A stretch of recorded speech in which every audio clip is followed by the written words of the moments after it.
Hey there everybody, how's it going? My name is ThamRiel. Welcome to patch 4.3 notes video. We're going to be covering a little bit about the official patch notes for Under the Moonlight patch in Final Fantasy XIV. The first thing I like to criticize immediately from the start is the red text over here to the very front.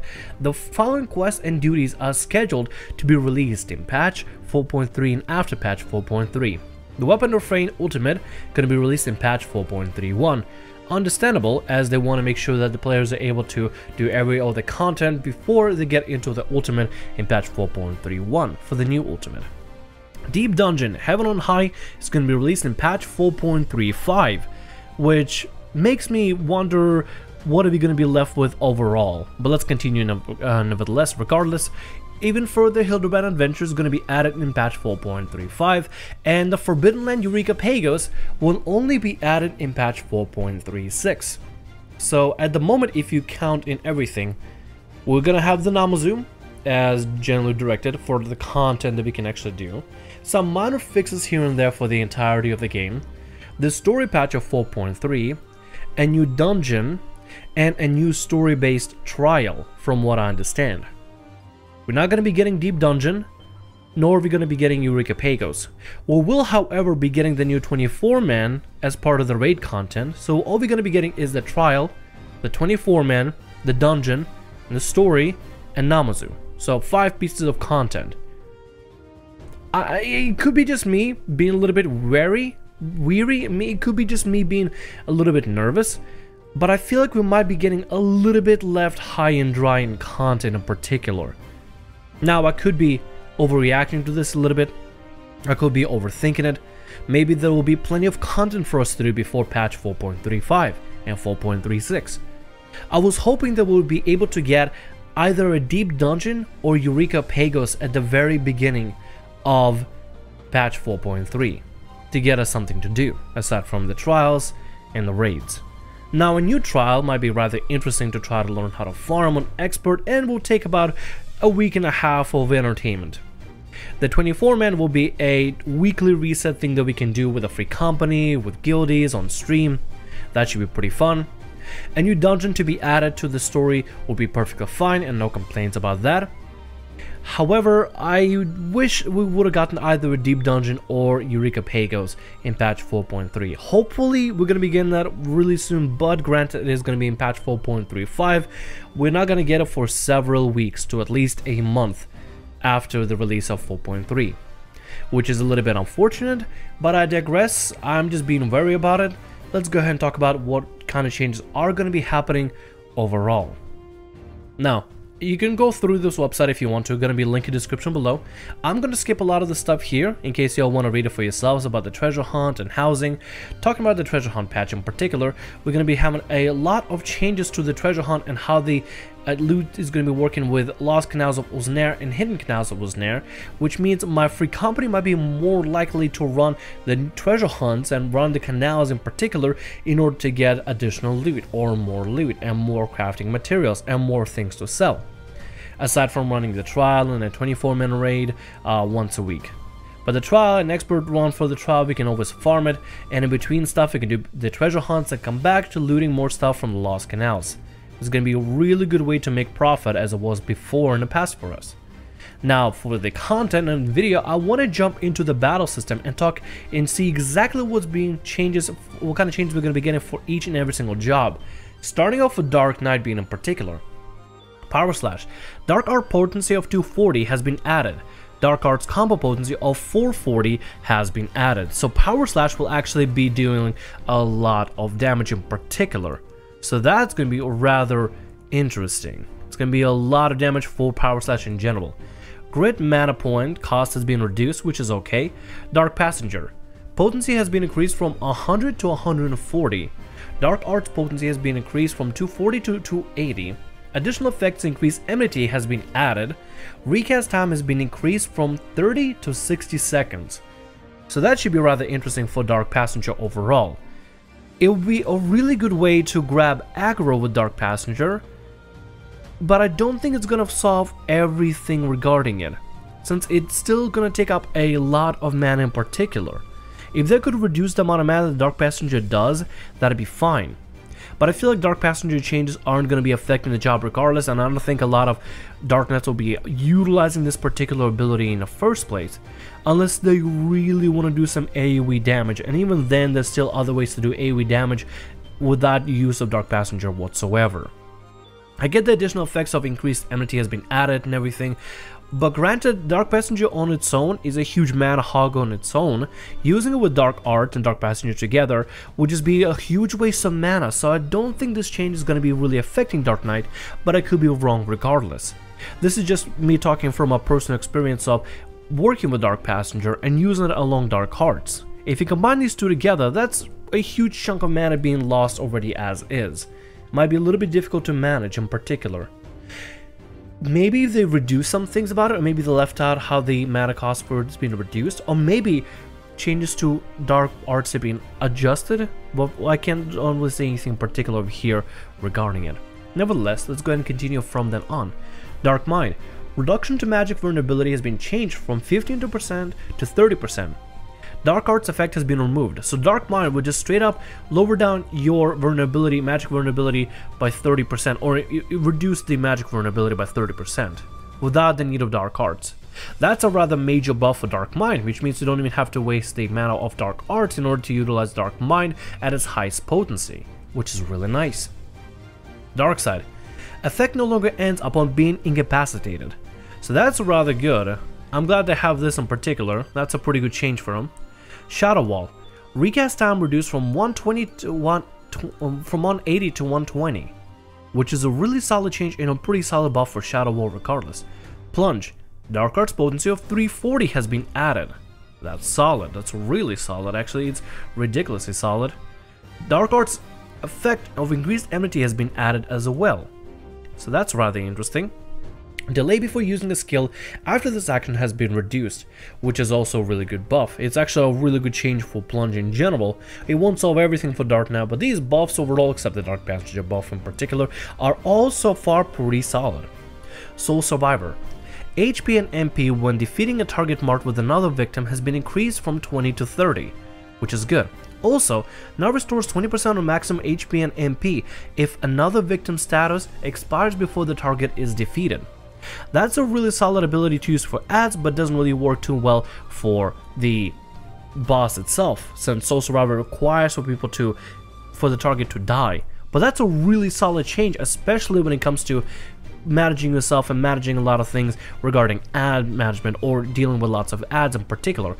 That's a really solid ability to be able to apply. So those are really solid changes aside from Dark Passenger, but overall, these are really good buffs. I'd like to see the potency and the damage increase from Power Slash and from Plunge in particular, because they have a lot of potency that was added to them regarding in damage.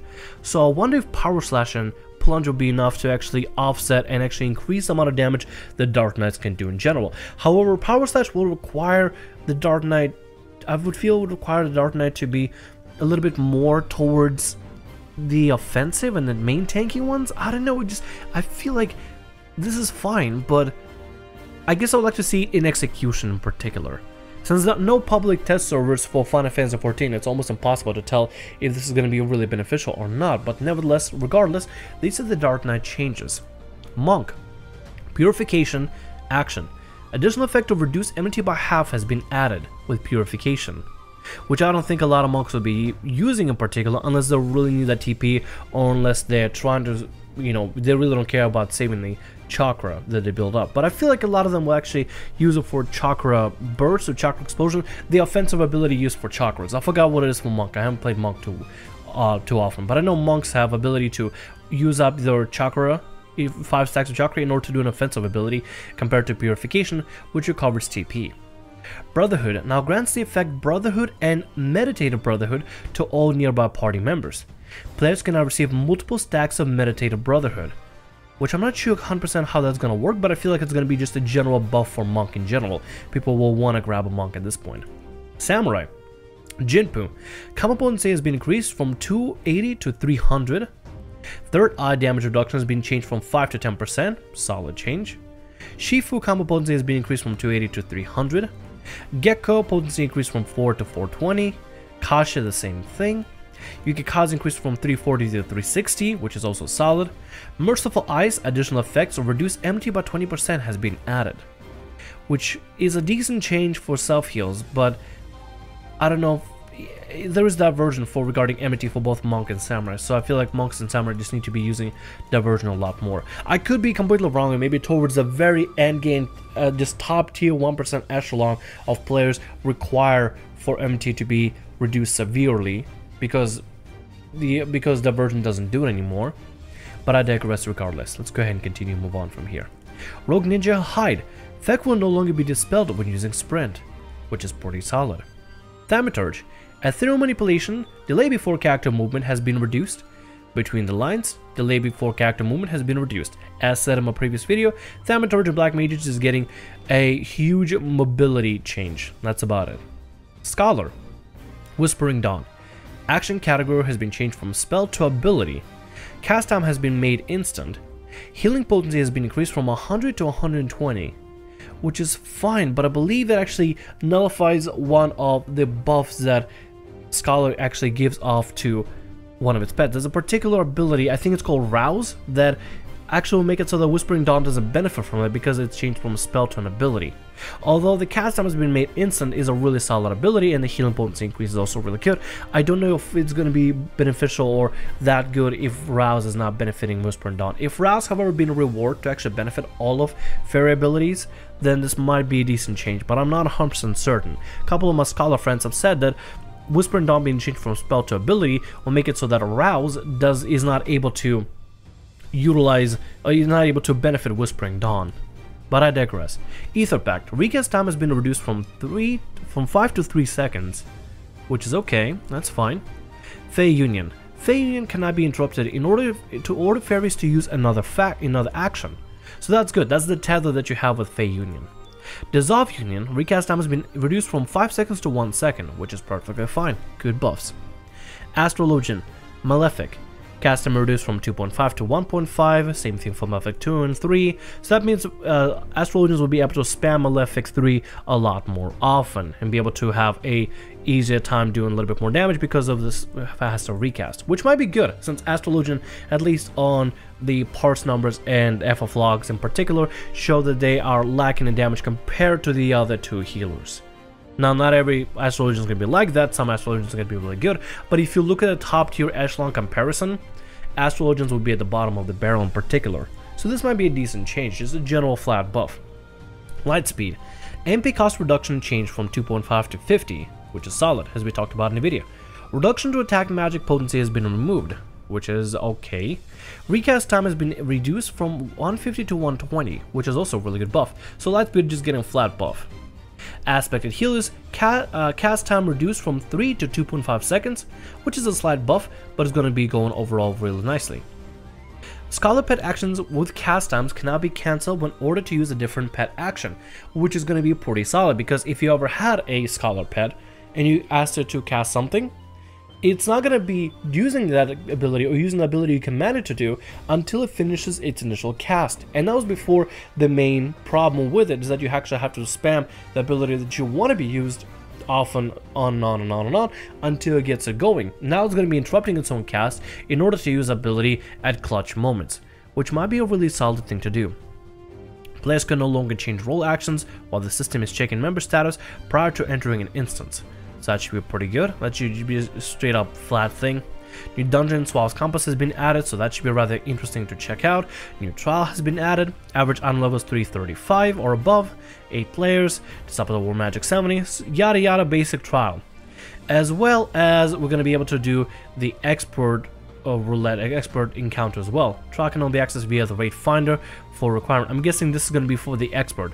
Average item level 350 is going to be required, so that should be rather cool. I'm actually really excited for it personally myself. Alliance raid dungeon to read around the lighthouse has been added as well.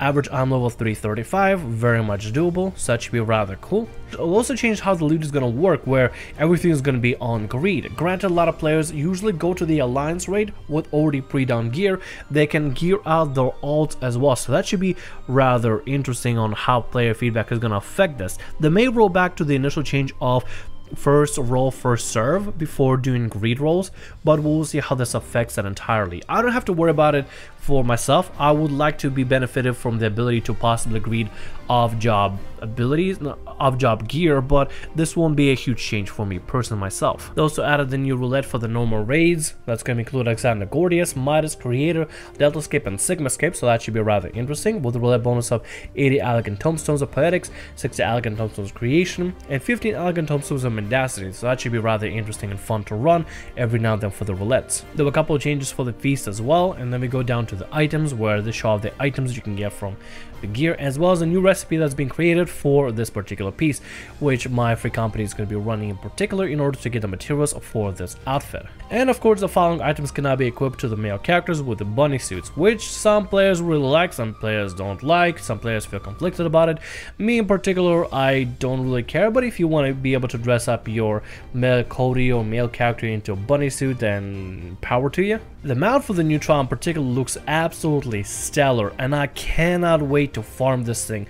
Look at it, it's black with golden markings and purple tendrils, looks absolutely gorgeous. I love this thing.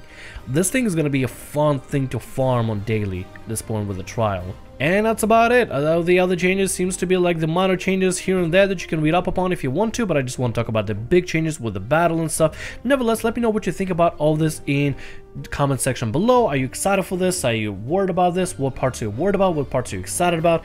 And let's go ahead and await the new patch as soon as possible. Nevertheless, hope you enjoyed the video. This real quick overlook and my thoughts on this whole thing. Thanks so much for watching. Hope you enjoyed. My name is ThamRiel. Like, subscribe, and as always, have a great day. And I'll see y'all in the next video of whatever I make. See ya.